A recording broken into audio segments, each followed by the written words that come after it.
Greetings from the Idiot Box. This is Allison Lips. I am recording a video before you get into this week's episode because there were a lot of technical difficulties. I appreciate Mike Chisholm bearing with me. Unfortunately, the video was not salvageable. However, you will be hearing about 95% of our conversation. I hope you enjoy it.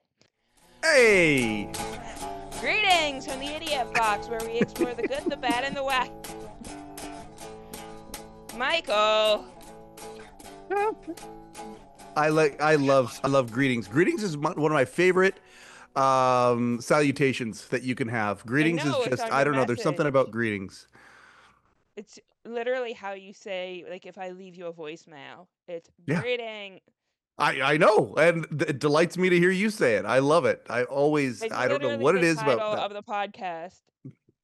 It's a Yeah, reference to when we're coming up with the name with my friend. Uh, we were trying to come up with the names, and so Greetings from the Idiot Box is a reference to Bruce Springsteen's Greetings from Asbury Park. there we go. Because There we that was. go. Bruce. I'm not even a Bruce Springsteen. We have discovered throughout the course of the show that I am not a fan of a lot of things. Yeah, Okay. yeah, but you have vast knowledge, despite the fact that you may not have sentimental attachment.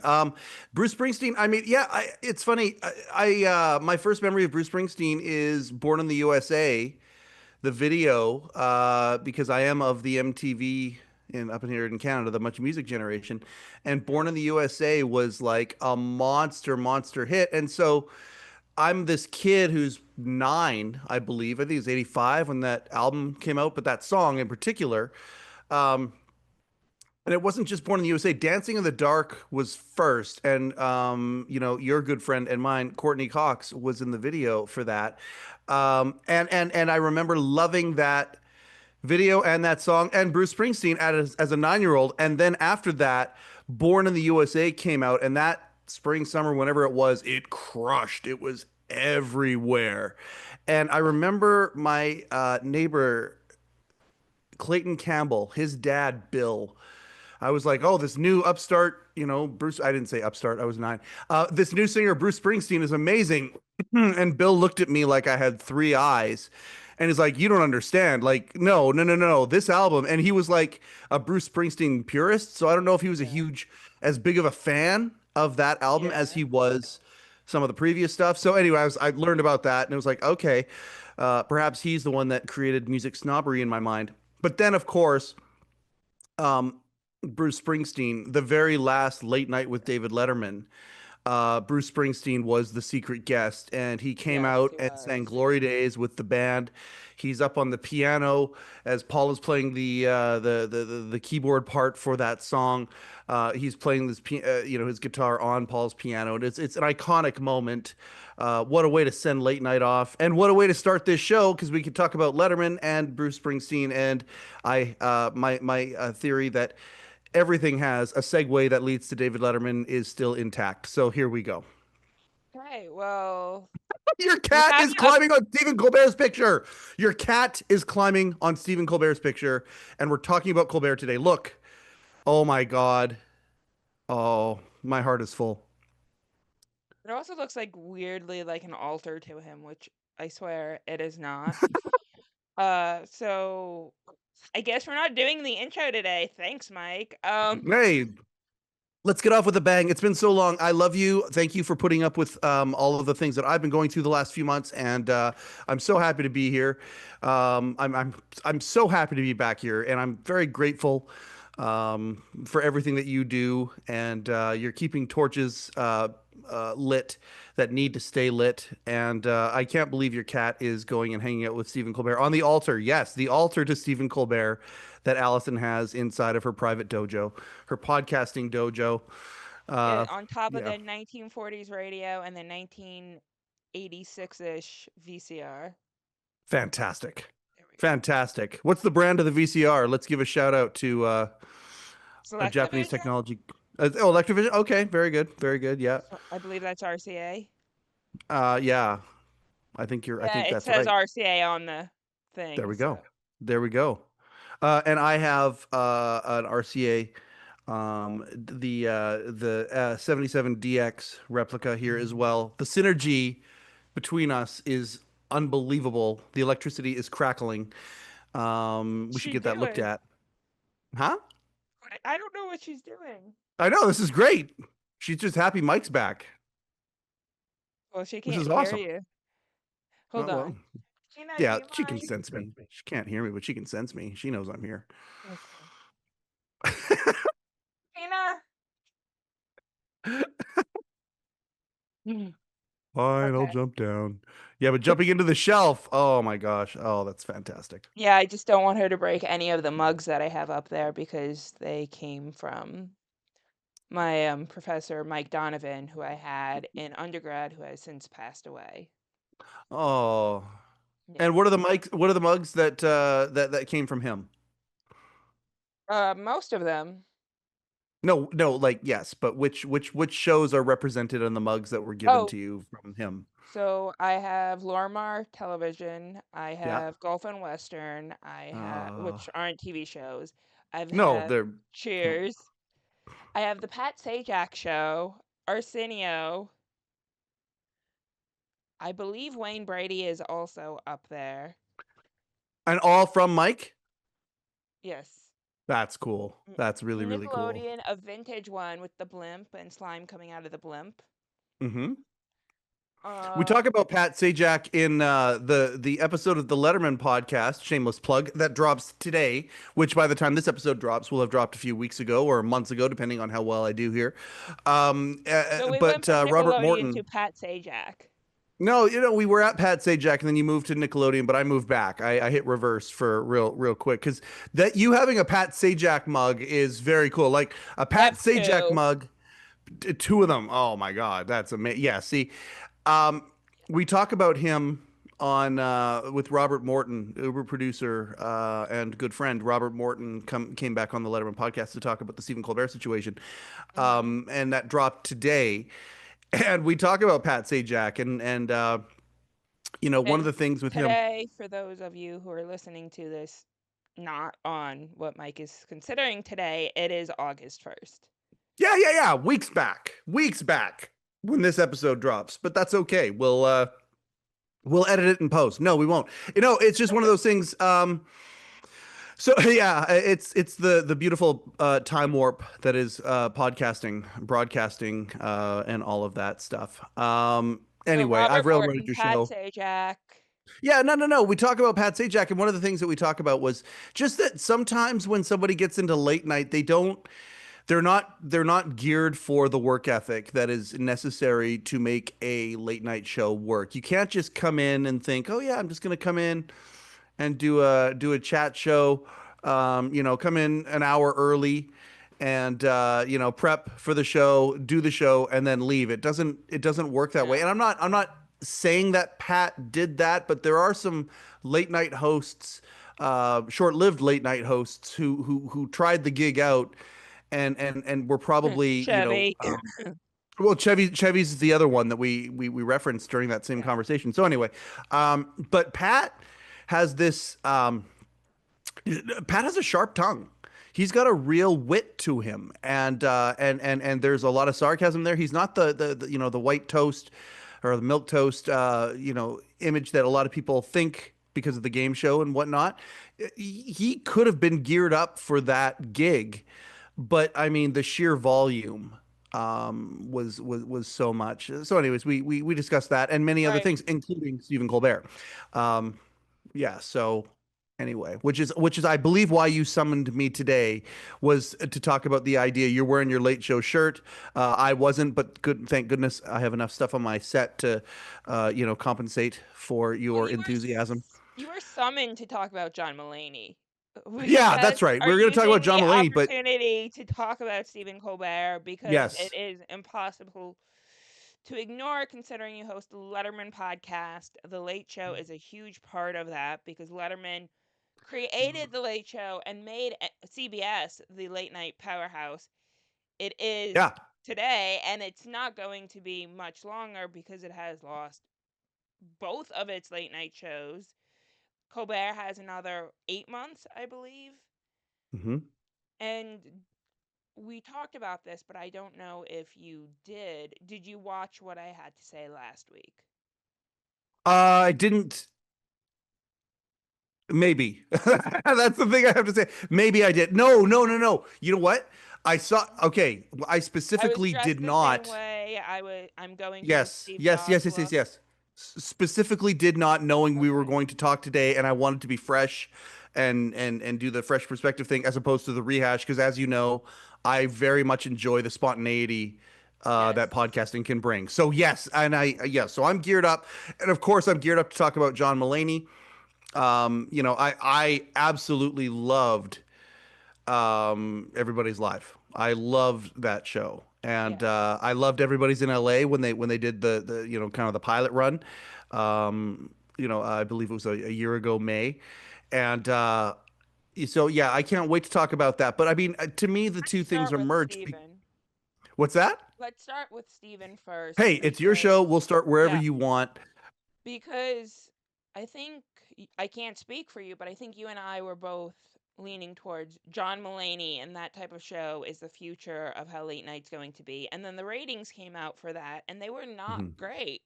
Yeah. Where we're both like, oh, everyone in our orbit was like, you gotta check this out. You gotta check Hmm. this out. I know people who were watching live, and then it was less than 1 million people, I Hmm. believe, an episode. In a couple of them, yeah, in Yeah. as it was winding down, yeah.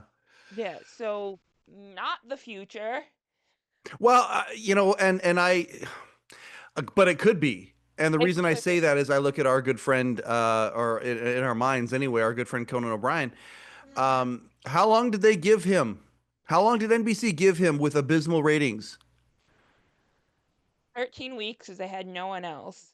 No, yeah, So they well, kept okay, renewing sure, him on 13-week contracts. So but we I'm ended up saying, with 2 years, yeah, yeah, okay, there we go, 2 years. So two, he 3 years. takes over from David Letterman, and they gave him 2 years to figure stuff out. And not only did he figure stuff out, but if you look at Conan O'Brien now, um, icon status. Okay, that guy, Yes. he's an icon, Yes. and they gave him that runway to figure things out. Yes, they did. I think part of the problem here now is that we live in a society that wants instantaneous result, and they don't like leaving things simmering on the stove. No. And that there is a huge problem because how is something supposed to, like, you Yeah. look at Late Night with David Letterman. Recently, we just had Andrew Buss, who's the official Andy Kaufman historian.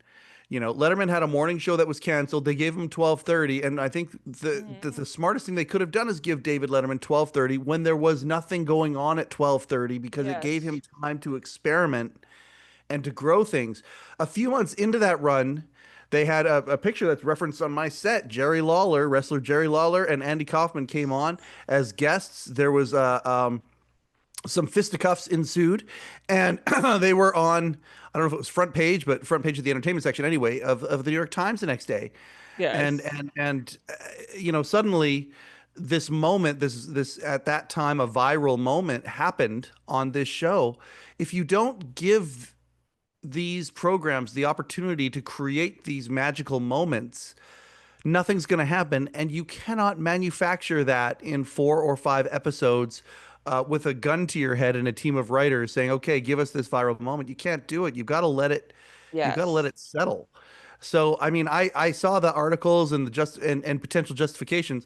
My hope is that Netflix is like, okay, well, that's a note, but keep doing what you're doing, John. Let's make this happen. Because as you said, I feel like I that show was made for me. I don't know about you, but Same. It was very Letterman-esque, early Letterman. My thing with that was not so much that it's not the future of late night, it's not the future of late night in its current form, hmm because the set cost a small fortune to build. hmm You don't need a set that large for a show that you could literally do two people and a microphone in a park somewhere. depending on the show you want to build, like to me, Mulaney had a talk show fortress that could withstand any type of segment. and but once it's built, it's built, you know. And I mean, I don't know how big the audience is in there and whatnot, and how, you know, I don't know the numbers of how the maintenance of the set. To me, if it's studio space that Netflix already has, and they've allocated it towards this, and potentially it could, you know, for cost cutting measures and stuff, it can be repurposed. Famously, they did that with Late Night with David Letterman, Yes. back in the day with Maury and others. You know, when he was at 30 Rock. To me, those are logistical things where you can cost cut but still keep what you want to keep.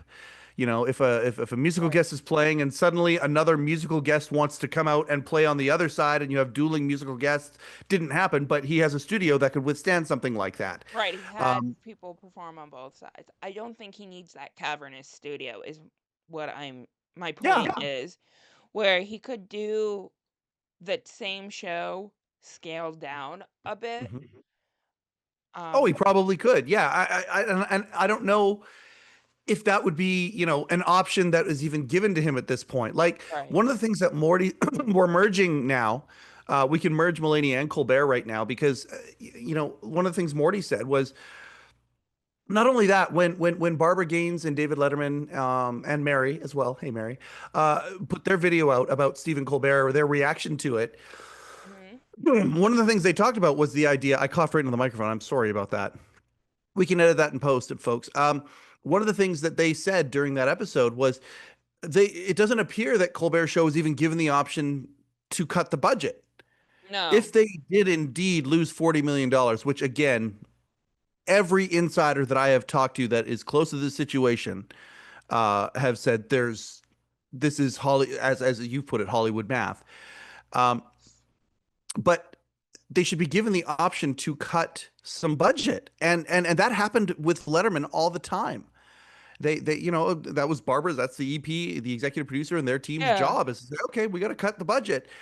I don't know if that's being I don't know what's being said over at Netflix with Everybody's Live. My hope is certainly, if there is a budgetary issue or something like that, that they're able to say, okay, let's figure it out to make it cheaper so we can produce more of these things to see if it does get the runway it, in my opinion, so richly deserves. I think John did a phenomenal job on that show, and you could certainly tell how many hours went into creating the episodes. There was a lot of Yes. depth there, a lot of depth, to make it look like that it was improvised and nothing was going on with awkward silences and stuff like that. There was a lot of depth put into that show. There's no question in my mind.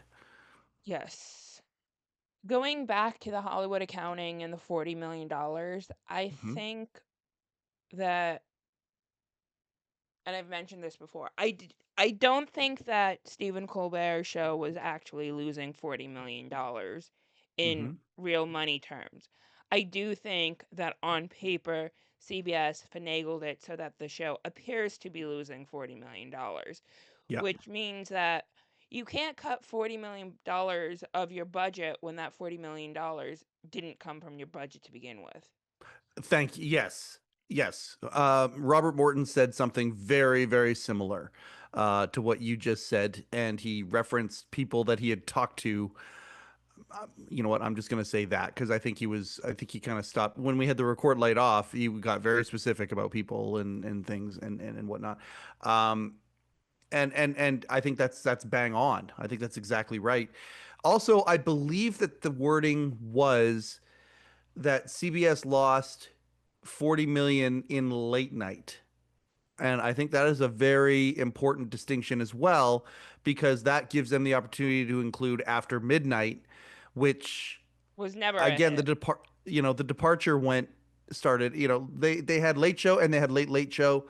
Um, Two established franchises with multiple hosts, both shows multiple hosts, and shows Yes. that could have demonstrated that the franchise could continue. You think about a cheap show that you could do. I go back to Tom Snyder's original Late Late Show.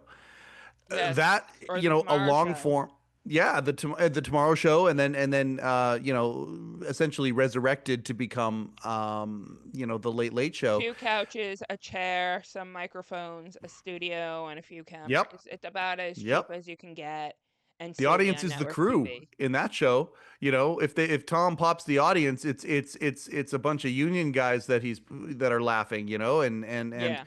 and it's long form, and it's which again, I why is podcasting the global force that it is? I mean, the biggest broadcaster in the world is not in the world of television. He is a podcaster. Why is that? It's because people have a hunger, and there is You're not talking just Joe a market. Rogan, Joe Rogan, the biggest broadcaster in the world. the Um, guy from News Radio and Fear Factor. How did that happen? Joe Gorelli from News Radio. He's got a show, yeah, and um, you think about that. It's and his shows, many of them, 3 hours plus. Whether he's screwing around with another comedian and they're saying stupid stuff, or he's got Tulsi Gabbard on, and they are talking about the serious of the serious issues. And this is a guy who's versatile enough and curious enough that he can go both ways. He's got that comedic. He's a monster stand up, whether you like her style or like his style or not. It's irrelevant. He is still that guy. He's the biggest broadcaster in the world and so versatile. And what's the secret? Long form. People like the long form. And I Yeah. just feel like CBS had a massive opportunity there to kind of go back and take advantage of the fact that there are so many people that love this stuff. But I think the hurricane of saying we need a viral moment, we need a YouTube moment is such that it shows that I'm getting old. It's funny. It's I remember growing up and listening to people like my neighbor Bill talking about Bruce Springsteen and how his original stuff was good. It's Yeah. I'm becoming that person now, and it's pretty interesting to be in that place. I'm sorry, what was the question? I'm just Um, happy to be hanging with you again. Sorry, buddy. Hey, I'm using up valuable information bits and seconds. We're giving you content here, buddy. Because you got another one. This is a warm up for you. Like you're just okay. using me to kind of I'm warm up rounds for the actual prize fight that's going to happen for you a little later. Who do you got a little later? Alan Siegel. Yeah, you're gonna talk some Simpsons. Yes, we are. Steve But Young wrote a Simpsons. so this is his book that just came out. Stupid TV, Be More Funny: How the Golden Era of The Simpsons Changed Television and America Forever. I I hope this isn't backwards on the No, no, camera. no. I see it. I see it just fine. Okay. We have an episode with Steve Young writing, Force of Nature, writing aficionado, comedy writing aficionado, Steve Young, and in that episode, he and Rupert G and Irene and I, Rupert's girlfriend Irene and I, talk about the process that or process, depending on your on your persuasion, um, going through his writing of Canadian the coming out. Simpsons. Yeah, a little bit of Canadian, perhaps. I'm not sure. Um, but he It's talked either about that the or a episode. head injury. Yeah. Oh, let's hope it's not that. Okay. Let's hope it's not that. That's those very rarely lead to fun. But Steve Yeah. talked about the process of the episode of The Simpsons that he wrote, and the episode he wrote was an episode called Hurricane Nettie, and to me, it actually and we talked about this a little bit because they bring in these writers from different platforms. Maybe it's a Seinfeld writer, maybe it's a Letterman writer, maybe it's a and they come in and they help scope an episode, but really it is a team effort. And what Yes. we talked about was, hey, did you like because the Hurricane Nettie episode actually inched forward the actual greater story of The Simpsons. Like it actually tells the origin story about how Ned Flanders started talking, Oakley dokley, things like that, where that all came from. And in that episode, and so I'm saying that to Steve, I'm like, did you actually get to move The Simpsons canon needle a little bit? And it's tough to see through his modesty, but it's an interesting process watching or listening to how Simpsons episodes are written. Um, the I book love how itself, you point out Steve Young's modesty, and I've spoken to him one time, and Mhm. granted, it was the Letterman podcast. There was a bunch of us, and it was just a bunch of friends. of Yeah. yours screwing around. But he did not come off as modest, but I'm sure he's Oh, not the compliment person. the man. Compliment the man. And he gets uncomfortable the moment you start complimenting him and telling him how much of So the jokes were the deflection, that's not it. that he's okay. That's it. Absolutely. Oh 'Cause yeah, I'm just and like, I very can't very keep much up with so. this guy. Yeah. Well, he is. He's that. It's effortless. He's Tchaikovsky. Like when it comes to humor, like it just falls out of him. Just he's so bent in the way he calls it the broken comedy writer syndrome. It is, yeah. I'm certain that a lot of folks who worked for The Simpsons, whether it's on a short term or a long term, can all relate to that. The hilarity, the deadpan hilarity. When Steve Young laughs at something, he goes, "Huh." Like that's hilarious. That's hilarious to Steve right there. You get that. Um, You no, kind but of the get that you're jaded when you I watch enough comedy. Or if you know the rhythm of jokes, you're like, that's not yes. my humor, but yeah, that's a joke. Yeah. Yeah. Oh, totally. 100%. And trying to make that interesting, trying to make some of these old formulas interesting and to go back to, late what we're talking about with late night, to make some of these old formulas interesting again. Sometimes you need that twist, but you don't want to twist too far. And I Right. think with everybody's live, I think one of the things that I think that is the 100% what they're dealing with, and um Same-o. I love see, Samo. Everything with Samo. Samo is gold. right? Like gold. And everything. Like, yes. And And then and that there was a Schweppes lot. can't, Oh, go and ahead. that Schweppes didn't like their ginger ale being featured, so rather than like sponsoring the show, they're just like, nope. We now have ginger ale, branded ginger ale. And yeah, you wonder, okay, that's the stuff that I love. Are we blurring the line with comedy or is that legitimate? And that Yeah. show made you wonder a whole pile of time. Bone Thugs and Harmony.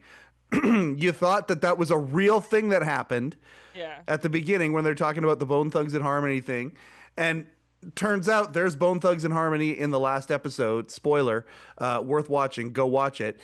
And then the idea that he's featuring Bone Thugs and Harmony on there, like to me, I think about late night and many of the musical guests that they would have on are guests from yesterday or yesteryear a little bit, and they would put a little bit of shine back on them, and people would recognize and realize what it was that made them really famous or big to begin with.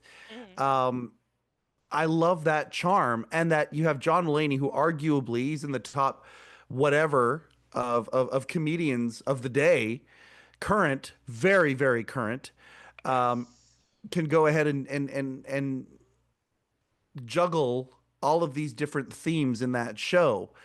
Never mind the fact that there's enough unscripted stuff there to make it a little bit Yeah. dangerous, and I say dangerous in all the right in all the Well, most he positive literally way fought possible. teenage boys. Oh my God, fighting the teenage boys, the build up for it, and then the actual execution of it, uh, wonderful, wonderful. Like to me, I was curious. I'm like, is he really like, is he really gonna do this? Like, and So I watched the episodes out of order, not realizing it was out of order. So yeah, I knew where this was building up, which made it funnier. oh yeah, Because it's like, wait a minute, why is he fighting teenage boys? And then seeing how we got there. mm-hmm, mm-hmm. But it's You also know, like John Mulaney is not able to fight like anyone. I'm pretty sure I could take John Mulaney. well, now we know what's gonna happen at the end of season two. Um, Allison Lips, host of Greetings from the Idiot Box. Let's create the beef. Let's start it right now. You got to start talking tough about John Mulaney, and we got to get it to his people. We'll have your people get it to his people. I watched Baby J yesterday. I don't feel like being mean to a guy who's just like, my last 5 years were awful. I mean, I know Have they got better, but still. Did you watch Baby J before that? Is that the first time you watched Baby J? Yes. So Oh my God. I was not a John Mulaney fan. I'm not a huge John Mulaney fan.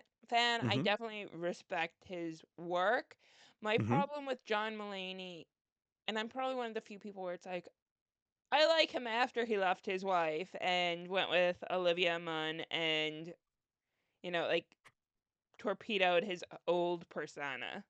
His old persona always came off as fake to me. And I don't know how real this one is, but it's definitely raw. So, like, making jokes about how much you love your wife is sort of like, okay.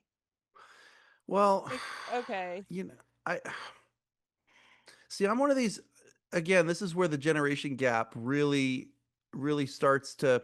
So many people these days. I just did some stand up last night in a local cave, and in that cave there were people like the generation gap.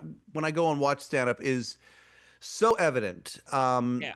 You know, it might not just be an age thing; it might also be a mindset thing. But there's a mindset shift, and certainly, and I don't want to even say a polarization, but a definite difference of opinions. One of them being that I can separate the art from the artist, and one being I do not want to separate the art from the artist. In order to like the art, I need to respect like the artist needs to measure up to some sort of whatever, and everybody has their own kind of whatever. Hmm. With John, But I didn't say I like and respect him. I like him better after his life fell apart. right, right, and to me, that's not even a consideration other than it provides him some good material, like Chris Rock's special after he and his longtime wife broke up. A big chunk of that special was therapy for that, and that's why I'm bringing it up. Right, like Right. it's because of that. For me, John, when I think of John on his appearance on Comedians in Cars Getting Coffee, for example. And Okay. his now ex-wife appeared on that show momentarily, but she was a subject of that appearance. Right. Knowing that they have now broken up, and John is on the other side of that, and John has a kid and a new wife and a new life and all this sort of stuff, and beaten addiction and all And of two that kids. stuff. Yes. Two kids now. Yes, thank you, thank you. But sorry, and when I say a kid, I'm saying he has gone through the process Making of kids? procreation, and that changes somebody. He's also gone through, Mike, you you know, do realize the way you phrased it sounds like he's had sex. yes, but to its fullest extent, to the extent of a screaming larvae being ripped from his partner, and that screaming larvae having some of his DNA, like that creates a change in people. Yes, And it so does. I can look at that original appearance and I can look at where he's at now, and it kind of makes sense that these things have happened. And of course, Baby J getting off and breaking the addiction of horrible chemicals that have been inflicted on our society, that is plaguing places in all sorts of places in our world. In fact, most people listening or watching, this program, can doesn't matter how big your town is, you're seeing it. It's a different thing than it was 10 years ago. You're seeing people around who are afflicted by these horrible addictions, and John taking that kind of pain and turning it into a special like Baby J, to me, was nothing short of astounding. I go back to David Letterman's Mark Twain Prize. John Mulaney was the young up and coming comic, who's been in the trenches for the last 10 years. And his set absolutely You're killed talking on about that stage. Conan? No, no, no. Conan's Mark Twain Prize. Man, we could go long Okay, on that so one. you But are talking about, like, right at the beginning of his career. well, I would say no, I'm not, because perhaps his coming out party time. But he had already been a writer for Saturday Night Live, had already been Well, performing for a yeah, long time. yeah. But I I think should say mainstream hitting popularity.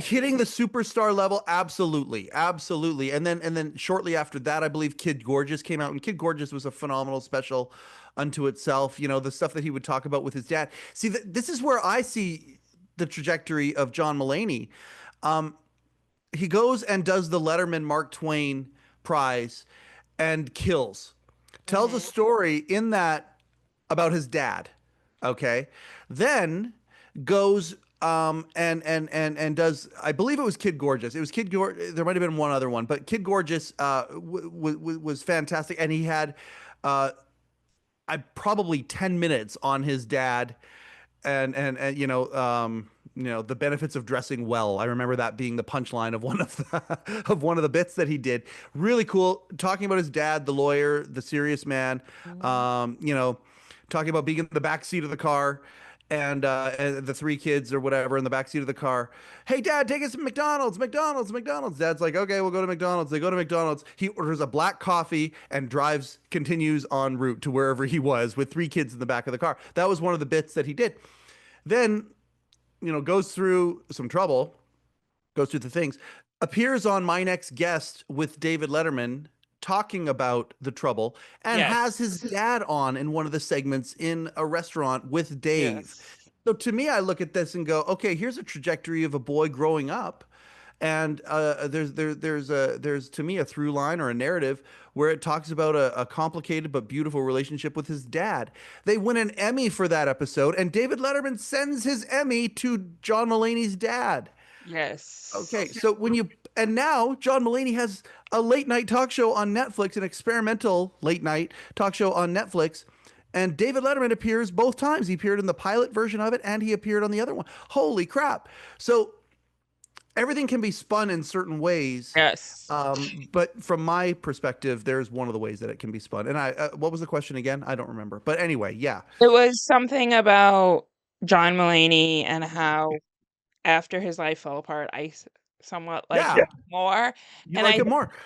I think that is because, and John Mulaney admits this as well, in I'm not sure if it was Everybody's Live or Everybody's in LA, that his prior image was that of America's virgin boyfriend or virgin Yes. uncle.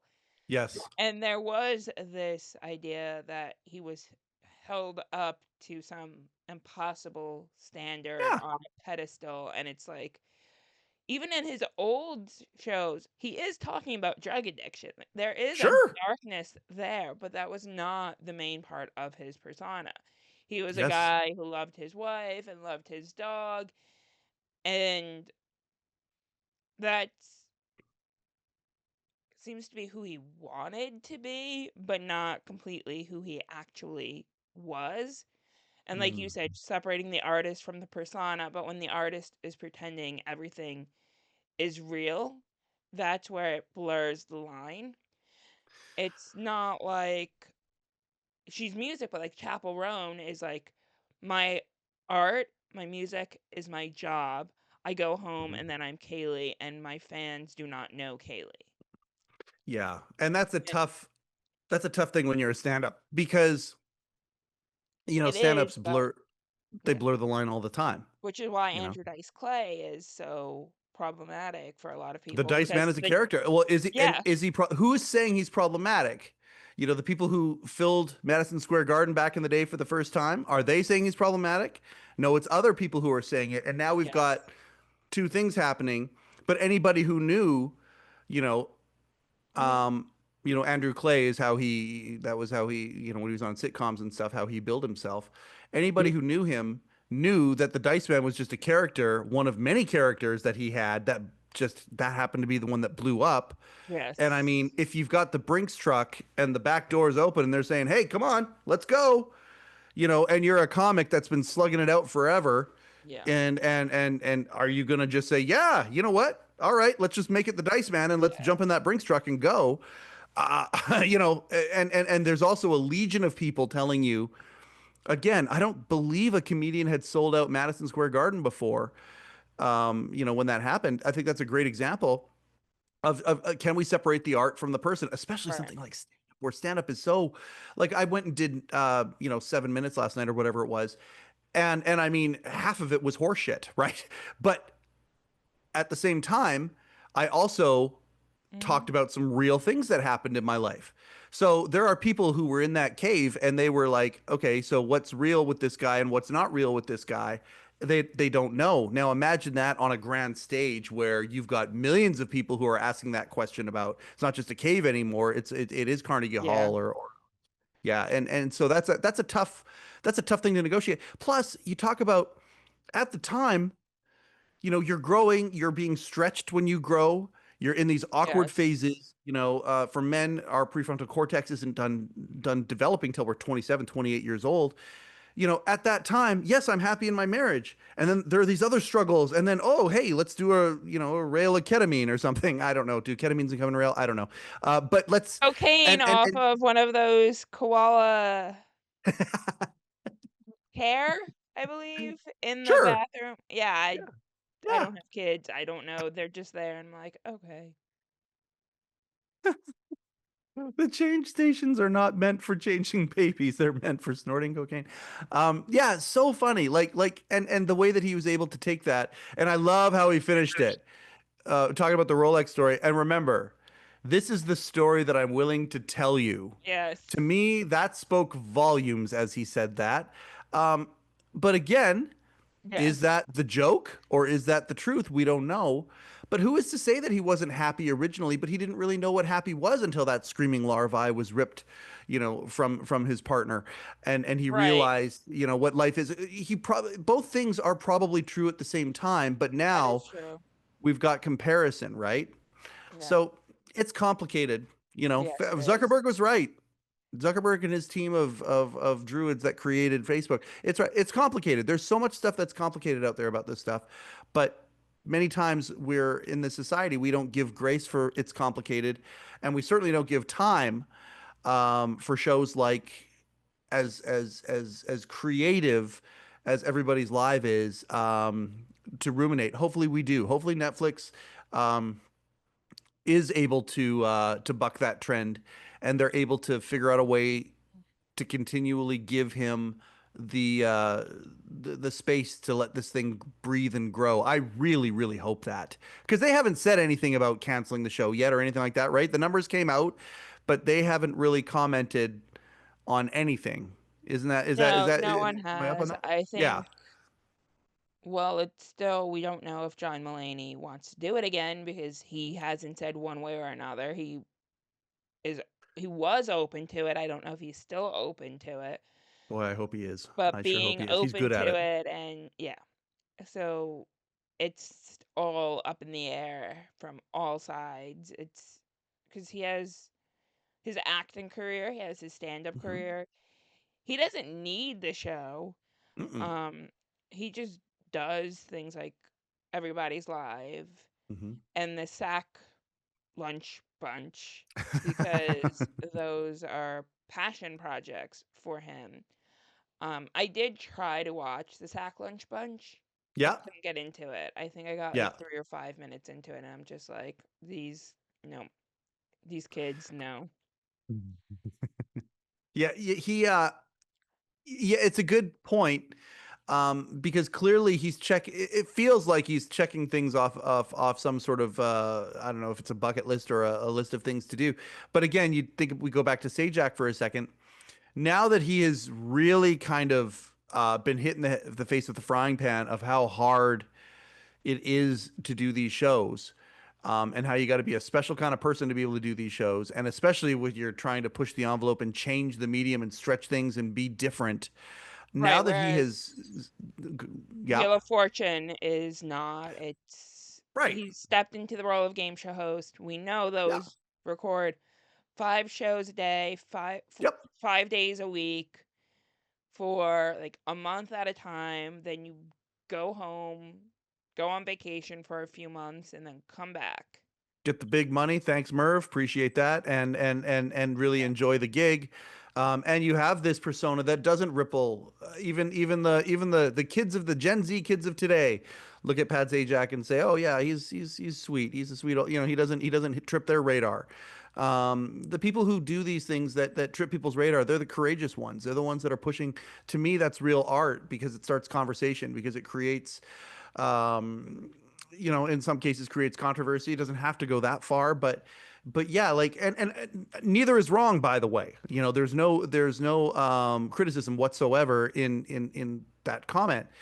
But yeah, if you want to be that person, I feel like after the actual season, because everybody's live was a little different because it was during the Netflix as a joke comedy I mean, LA. festival in LA. Everybody's in LA, yeah, or everybody's yeah, everybody's in LA. It was Thank you.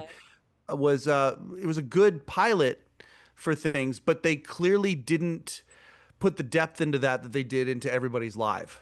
And Everybody's Live was also once a week as opposed to every day. There was a bit of a break yeah, during Everybody's in LA, but it yeah. was the grind of every single day, whereas Everybody's Live, I'm sure it was a grind because those shows were not thrown together 5 minutes before, but it's Absolutely. not, you can actually breathe and think, whereas with Yeah. LA, they could not. Yeah, that's what it certainly feels like. You know, so now he knows what the grind is like. He knows what the real grind is like. And I think one of the big questions is okay, like even if Netflix has got us back and say we'll give you room to breathe, does he want to breathe in this particular? Does he want to breathe in this particular gas? I don't know. Um, Right, it's he, like Saturday Night Live, where Lorne Michaels is sort of like, this is what we do. If we Mhm, have room to breathe, that's not Saturday Night Live. mhm. Agreed. Agreed. It's going to be very interesting, but regardless, I'm glad that he has this experience under his belt. I'm also glad he has the experience of working on The Bear. You know, it's funny. Candy and I just finished season 4 of The Bear, and John Mulaney makes like you alluded to his acting, and I mean I find, and it wasn't just the writing. I find that his performance was leagues better, and it was very good when he was in season 2, but the performance that he had this in this episode, which is a very similar performance in many respects. It wasn't It it is the certainly wasn't same over the top or anything. character. It's same character, of course, but and I don't think that the writers gave him anything that highlighted it the second one more than the first one. I just thought he did an even better job the second time he was on there. So what is he exploring as he evolves as a performer, as a you know Yeah. a performer in all sorts of different mediums, but also producing stuff, making stuff. And it's fun to watch him spread his wings and fly. And it seems like he has been given a tremendous amount of space and direction for that he can customize. So it'll be interesting to see if he wants to do the show again. That's a question that I would have more than anything is does he still want to do it? I believe Richard Kind would do it. I believe Richard Kind would do the show. I I don't I think know he'd be what just Richard fine Kind doing it. has going on. Is he I was so gonna happy to see him. show up on Georgie and Mandy's first marriage? Because Uh-huh. he was on Young Yeah. Sheldon. Yeah. He's a Muppet. Richard Kind is a Muppet come to life. Like he really is. Like I believe Jim Henson and company and Frank Oz and all those savages from back in the day. I believe they created Richard Kind and we just don't know it. I believe he is a Muppet, and it has been the full result of Jim Henson's vision is Richard Kind. He's a Muppet come to life. I adore the guy. So funny in delivery to look at. I believe he can put an entire canned ham into his mouth. He's But the just thing is, I love him. I don't think he could carry a show though. no, Like no, he no, no. needs to play off of someone. Oh, Richard Kind he's so perfect in that sidekick announcer role. Um, I'm just gonna like put the him and thing, Andy Richter together. I'd love that. Oh, Just now all hey, the there's a show. sidekicks. There's a show. Ricky Gervais made extras. Let's get Paul, Andy, and Richard Kind together for sidekicks. That'd be fun. You know. I think Sidekicks is a kids ninja movie. I think something like that, but that's okay. They can buy it back. Netflix has got enough money. But yeah, I love the show. I love the music in the show. So clever.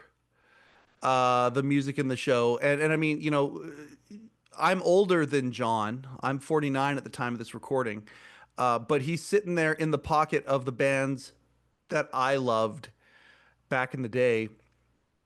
And it feels like these are the bands that if you were a kid, these are the bands that your older sibling would have been listening to, and Yes. and and you just kind of have this sort of reverence and worship for some of these bands. People now do not realize. Like, you think Billie Eilish is big, and she is, of course, and she's talented and she's awesome, right? You don't understand what Jagged Little Pill did when Alanis Morissette Right. when that album came out. That album crushed the world. Like, it Right. was And blew Canada gigantic. signs. Well, and yeah, Alanis Morissette, proud Canadian, also played God in a Kevin Smith movie. She, she absolutely that album was gigantic, and to have Alanis Morissette come on the way that he did, and to give her that kind of reverence, I just really love the sensibility of the show, and it was, you could tell how much of it does come from John personally, and to me, that is almost a truer expression of when he goes up and does stand up. I don't know if that's true or not, but it sounded good in my mind.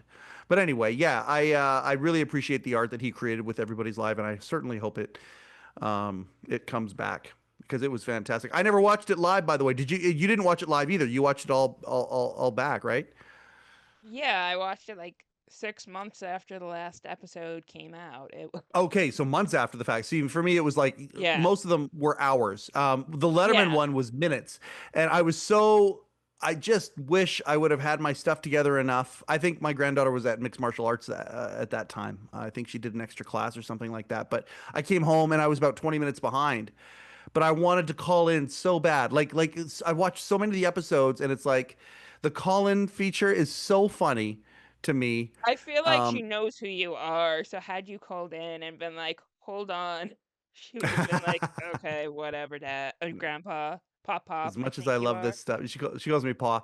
As much as I Paw. love this stuff, my granddaughter, yeah, no, she takes precedence over everything. She's my Well, no, I favorite. know, but it's one of those things where, like, when she's, like, 18, it Yeah. would be a good story.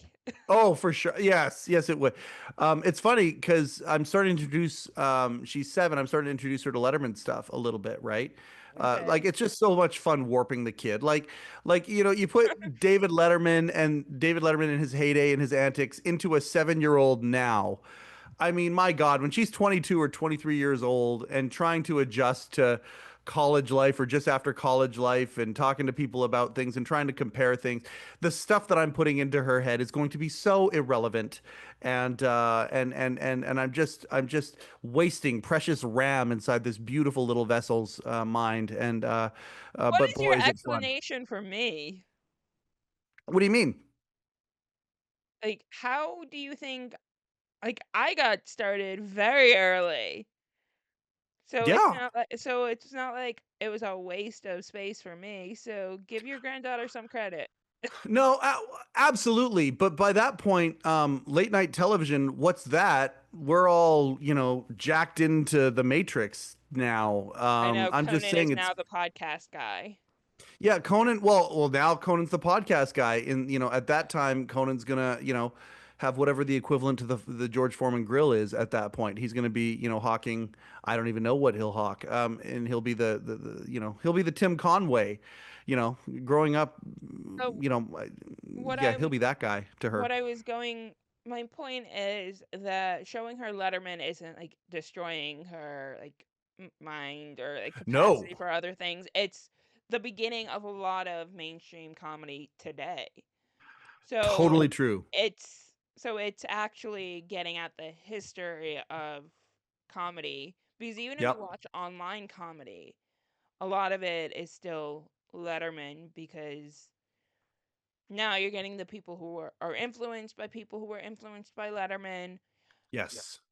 Um, you're still getting people like my age who started their careers right when YouTube became a thing, Yep. who would have been raised on Letterman and Leno Yeah. and Conan. Well, it's So interesting. there is a Talk about. purpose to what you're doing, even if you Oh, don't realize. 100%. And I'm being a little hyperbolous, Yeah. but it's. I'll tell you this: there ain't a lot of Alara's friends who are being taught about this stuff. Let me tell you that. They're not throwing Like, things off of what no, 4-story towers, 5-story like, towers. I've heard Alara tell her friends my pa hosts the Letterman podcast, and they don't even know. Like they don't even. She doesn't even really know what that means. She kind of does, but she doesn't, and And she'll that is tell when you them pull that. out the John Mulaney episode. Yeah, there you go. Oh, and now My we're full neck circle. twitches. Now we're full circle. Speaking of just speaking of YouTube and Conan for a second, have did Hmm. you have a chance to catch Andy Samberg on Conan O'Brien Needs a Friend yet? No, I don't like Andy Samberg. I know, but okay, what is the thing that built YouTube? What was the first viral video? It Oh, was Lazy Sunday, yes. and it was an SNL sketch, and listening Yes. to Conan and Andy talk about that to me was absolutely fascinating because Andy to me is still a kid. Like he's not a kid, but I still look at him as a young, a young ruffian that's out there, making funny videos. He's now there's enough space to show how much of a pioneer that Yeah. that piece of comedy was, It's and also and rewatching that video because, of course, at the time I'm like, this is fantastic. But it's like Chronicles of Narnia, like, no one talks about that ever. yeah, What there's happened to so Chris much. Parnell? What's that? What happened to Chris Parnell? Oh, Like, I love Chris there's a Parnell. right, I but love he Chris didn't Parnell. become a big name like SNL has a few of them, and then he's kind of one of those who went on to become a character actor who Yep. pops up occasionally on things, and you're like, Yep. where have I seen him before? If you don't know he was on SNL. Yeah, that's right. Yeah, Chris Parnell was always one of my favorites. Oh, he was just so perfectly bent and goofy because he looked normal, but then oh wait, He that guy's could not rap. normal. And yeah, like almost like and not maybe to the extent but like almost like a Phil Hartman type character, a little bit. He Hmm. was always that guy to me. I loved Chris Parnell on SNL. I thought he was always one of my favorite of that generation. And watching him and Sandberg do stuff, I loved that. I loved very much loved Lazy Sunday back in the day, and I'm on a boat and all that stuff, and really. Um, why can't I think of the troop? Oh my gosh. Lazy, no, The Lonely Island. Lonely Island, thank you. Yeah, I kept going the Digital Short Boys. Yeah, Lonely Island. Um, I don't think that they necessarily get the credit they deserve when it comes to this stuff, but I also think it's a bigger world and it's a bigger ocean out there than it was back then. Back in the day, everything was so contained still. You still had your three networks or four networks, whatever it It's was that was also, they aiming weren't, things. I think we also need to put Lazy Sunday in context because they weren't the Hmm. first to make videos on YouTube. Lazy Nope. Sunday was initially illegally uploaded to YouTube, and NBC freaked out and was like, take it down, take it down, take it down now. Then NBC realized, oh, we're now getting backlash and people seem to really like this. So Yep. they released it on iTunes and it was free video of the week, which I did not download it during that time. I should have. Um, but it wasn't really like a huge thing. People were just mad about it because NBC pulled it down. That's right. And I don't know, I think it took NBC a while to put it back on YouTube because there wasn't an official NBC channel. Like now, if you are a media company, you need to be posting something on YouTube. Probably not full episodes, though we are starting to see legacy media like Nickelodeon do that.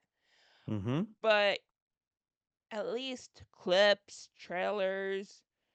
There's a video that someone, and I think it's an official video where someone took all of the Norm's entrances on Cheers, and it's like this 10-minute video of everyone like, "Hey, Norm!" And Norm's like, "How you doing?" And Norm's like, "I'm alive. Now, like, fill me up." Or what, like, that's not Norm, but you know the type of things he would say, Hmm. and it's just a super cut of all of these. What's going on, Mr. Peterson? Let's talk about what's going in, Mr. Peterson. Beer Woody. You know that, yeah, Yes, his thank yeah. you. Yeah. Yeah.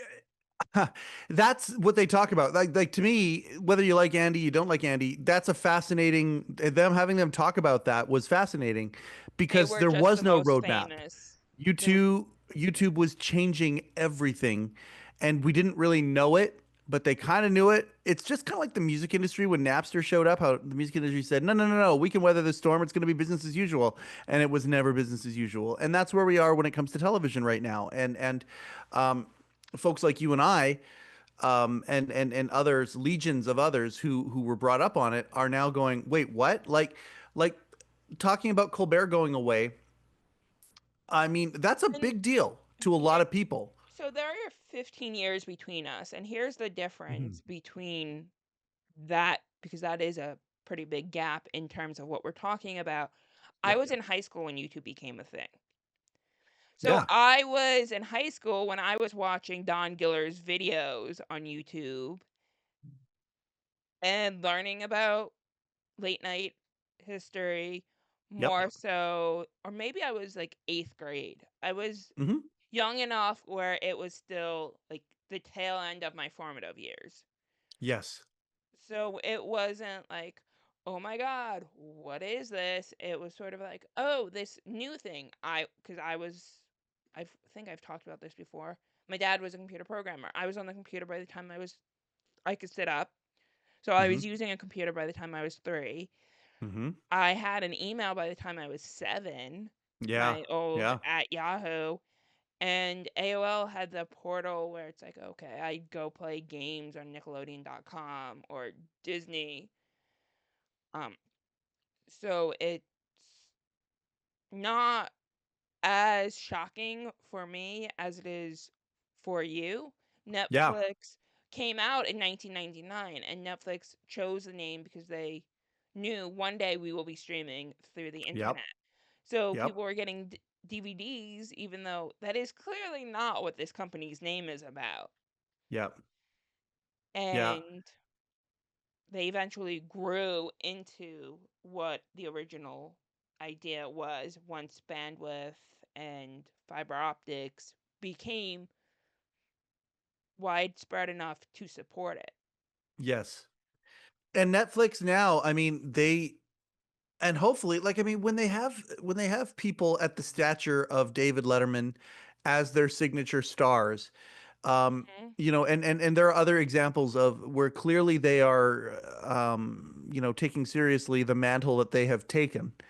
Right, they have You know, Chappelle, they have Letterman, they have John Mulaney, the the WWE, the fact that W. Monday Night Raw was it was one of the longest running Mhm. cable TV episodic shows in forever, and they took it from cable and they put it on Netflix. And I'm super curious about the numbers of that. How many people watch it live, which is the only real way you could consume it before. Yes, you could use the DVR and whatnot, but you had to make sure you DVR'd it. Now you can watch Raw live. You can watch it 20 minutes in. You can watch it whenever you want. You watch it 4 or 5 days later. I'm super curious about the numbers of that, and so they are taking these franchises that have been around forever. Mhm. Never mind the treasure that is Adam Sandler movies, and they're creating a home for these things, and as they get bigger and bigger and bigger, late night is a nut that they need to crack. Again, Morty coming on the show. One of the things we talk about is the idea, and it's not just Morty. Radio legend Alex Bennett was on as well. It's a fun way that the show got created. It was a very spur of the moment show that we recorded.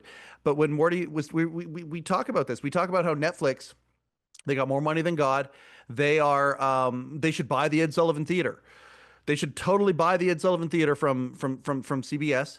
And if they want to put Colbert on a couple nights a week, they can do that. If they want to shoot a late night special there, which they love doing, and events and things like that, they can do that and televise them live. I think they've really got the knack for it. The last, we talk about Joe Rogan. Joe Rogan puts out a special. He does it live. Like, talk about, going without a net.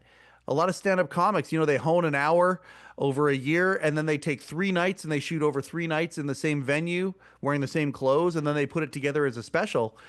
Rogan went and did it live, and they're showing these different live events now, And the fact that they can do both, and it feels like they can do both very well. How long is it going to be until Netflix is the network and all of the sporting events and all of these special shows of every genre are on Netflix? They could go down that path if they wanted to. It's interesting times that we live in, and yes, our perspectives are very similar, but very unique at the same time. And Right. who doesn't Because we love do have that juxtaposition or oxymoron? So yeah, it's lovely. right. When something new on the internet happens, I'm not like, "Oh my God," because like, yeah, this has been going on my entire life. Yeah, you grew up during evolution. It's Yeah. very little has been consistent for you when it comes to this stuff. Right. Whereas for me, I wasn't born with a smartphone in my hand, but yeah, by the time I was in kindergarten, I had a Game Boy. It's not a huge yeah, leap. yep, yep, that's right. So it's interesting, but I'm certainly as television does, and it is seemingly dismantling itself. As that does happen, of course, I have a lot of nostalgia and sadness for that. But what I've said is, my favorite times in late night have been what I refer to as circus time. When Letterman went over from NBC to CBS, and Carson retired, and it was the first late night war. That was circus time for me, and it was delightful. I think about it to this day. I still read The Late Shift and other materials that were written at that time for enjoyment. I just liked that time. In '09, '10, when the heist of the Tonight Show, the Jay Leno Conan Yeah. O'Brien saga. So that circus time was tremendous. It was so good. Because I'm again the Letterman guy, and all Letterman did was just throw rocks, throw grenades over the fence to see what would blow up, and had tremendous fun doing it. Probably some therapy right in front of our eyes every single night on Late Show, and that might be my favorite Letterman time. Don Giller talks about with Letterman, talking about late night versus late show. Hmm. I love what he says about that. He compares it to Beethoven. Well, early Beethoven versus later Beethoven. Well, no, it's evolution, right? And you don't say one is better than the other necessarily. You might like one better than the other, but they both have their things. One of my favorite eras of Letterman was Circus Time, while the Leno O'Brien thing was happening. If late night is going to go out, I hope it goes out with a Circus Time, and we might be in it right now. And if that is the case, you and I can make the popcorn and have a lot of fun watching it. Eh, but yeah, I don't think this is going to be as fun watching it because there are potentially real stakes. There always are. There I always don't are. And know how big of a check Conan O'Brien was going to get was real stakes for anyone other than Conan and Conan's staff. yeah, but let's talk about that. You think, oh, hey, Conan's staff, and that's the thing. Like those are the people that I really feel bad for. Yes. And I've sent a lot of messages over this last 2 weeks. Like it's weird because I'm not involved in this at all, but because I kind of have stepped out and become somebody who talks about this world. The Hmm. day the announcement was, my phone blew up. Like my phone, I was at mixed martial arts watching Alara train for a jiu-jitsu tournament, and my Yeah. phone was just and one of the MMA moms is like, "Holy cow, you're popular." And I'm Yeah. looking, and it's like, "Oh my God, Stephen Colbert's been canceled." The people I immediately felt for are the staffers, and those are the ones that I my heart is broken for them, because it's such a good gig, and you work so hard, or have the right amount of luck or whatever it is to get yourself this gig. And Yeah. man, the fact that it's being pulled away from them in the fashion that it is being pulled away from, it's a purely financial decision. I believe that answer. $8 billion is a lot of money.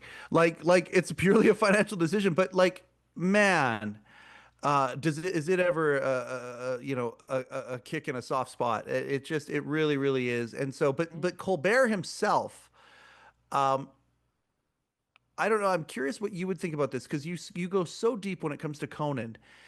Colbert himself. Now Conan with the Tonight Show. Mhm. Yes, it was a couple of months, but really it was only that last couple weeks where it really got crazy and before the Right. decision was made. And then the last Tonight shows, which I still would put up against any late night show of any era as being some of the best late night television ever produced. Um, Mhm. and then Conan got a massive bump after that, and his trajectory, many would say, was only faster and hotter. What about Yes. Colbert? He's got 10 months, like you said, 9, 10 months, whatever it is. Um, what do you think? What do you think is going to happen with him? And is he going to get this same kind of love, the same kind of trajectory? And then once the shackles of being the person who has a late night franchise and a network and you have to be buttoned up and all that sort of stuff, once those restraints are off, what do you think Colbert does?